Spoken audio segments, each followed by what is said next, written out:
spaceships flying in. So almost every guitarist knows the versatility and value of a carefully crafted premium price guitar. Now, I have a few premium guitars in my collection. One of them is this US made Fender Stratocaster. This is one of the first post-CBS Fenders. This was built after they moved the factory back to Fullerton. So this is a classic, reliable, great sounding guitar. And whenever I record it, I instantly get those familiar tones that I've heard on so many hit records. You know, everything from the Beach Boys to Jimi Hendrix to Eric Clapton to David Gilmour from Pink Floyd to John Mayer, so many others, Strat players, right? So this is an iconic guitar for a reason. And it's one of the guitars that I call an essential luxury for me, both as a recording artist and a producer. You know, when I want a Strat sound, I just need a real full-priced Strat, right? But I also love cheap guitars. And I define cheap as any guitar I bought for under 300 bucks.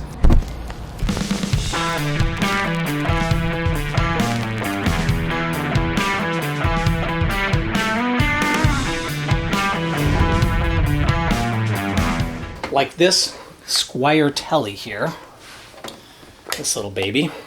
I actually got this for half price at a Guitar Center sale. This was just 125 bucks. Now, that's a cheap guitar, right? Why do I love it? Well, one reason is that when I make an investment in a guitar and it's so low, 125, I'm not going to be afraid to modify it or experiment with it. So I want you to check out this contraption that I have on here. This is called a Hipshot B-Bender, and it also has a G-bender and a drop D lever. Okay, so here's what that sounds like. If I'm pulling the lever back here. This is the Hipshot lever, right? When I play an A, pull it up, you can hear that. Okay, so that's that, and then it also has this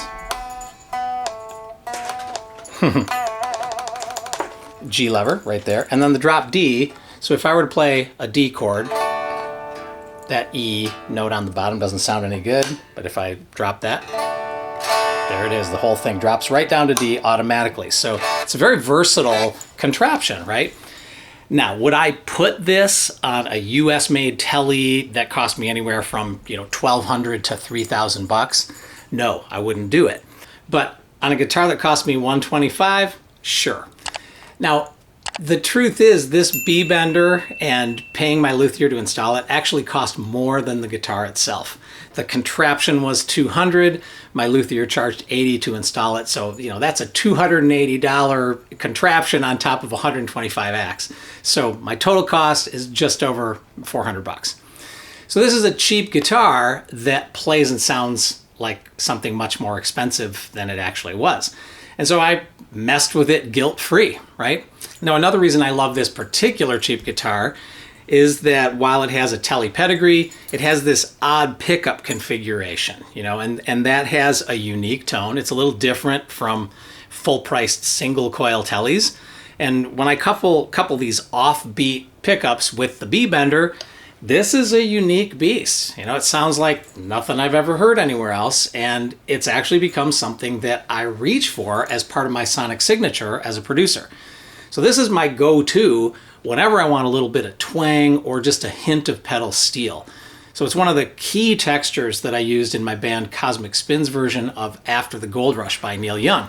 And I think this sort of twangy, bendy vibe is one of the reasons that our version hit #1 on the iTunes Alternative Folk Chart in the UK a while back. Take a listen. Thinking about what a friend had said, I was hoping it was a lie.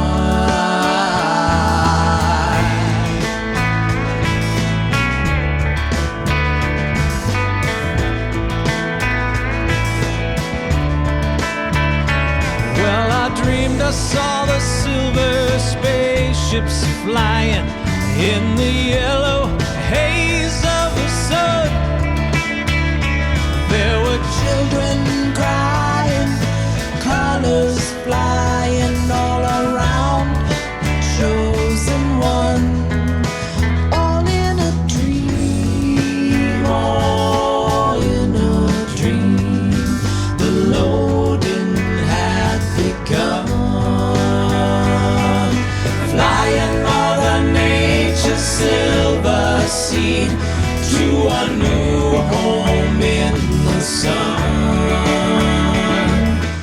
Now, I also used this same Squier for some herbs and spices on Cosmic Spin's original song, Messenger. Check out the cover art of the god Mercury, the winged messenger, flying with his heavily modified cheap Tele.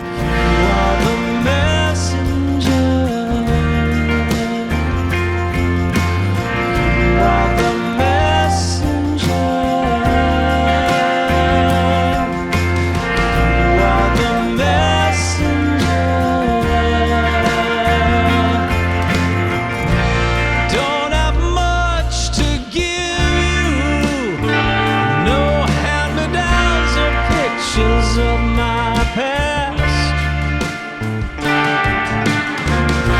I know I lost who I was then. Maybe you can help me find who I am now.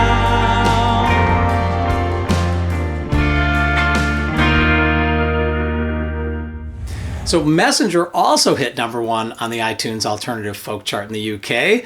So I guess folks in England love a little twang. So what do you think of this cheap guitar and this contraption? I mean, would you use a sub $200 electric on songs that you or your band release publicly? Love to know what you think. Just please leave something down in the comments and tell me. All right, next week, I'm going to share another of my favorite cheap guitars. It's a little-known acoustic brand from the early 60s. It was made in Scandinavia, but ironically called an España. I mean, you gotta love that cultural appropriation, right? In the meantime, visit guitardiscoveries.com for a couple hundred more videos full of tips, tricks, secrets, and suggestions, or watch this one.